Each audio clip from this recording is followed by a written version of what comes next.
সুস্থ হয়ে জবানবন্দি দিল জগদ্ধাত্রী। জবানবন্দি শুনে চমকে গেল দুর্গা। বিস্তারিত সম্পূর্ণ জানতে হলে ভিডিওটি না টেনে দেখতে থাকুন শেষ পর্যন্ত। জগদ্ধাত্রীর জবানবন্দি দিলে ফেঁসে যাবে দিব্যা সেন। এর জন্যই দিব্যা সেন হাসপাতালে জগদ্ধাত্রীকে মেরে ফেলার জন্য একটি গুন্ডা পাঠায়।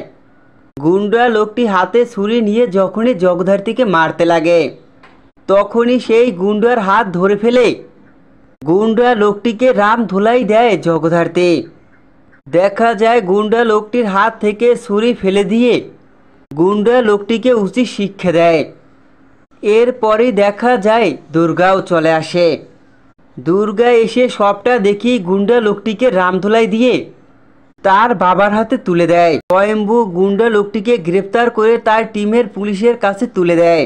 জগদ্ধাত্রী যে সুস্থ হয়ে উঠেছে এর জন্য বেজয় খুশি দুর্গা উৎসব ও কৈশিনী মুখার্জি।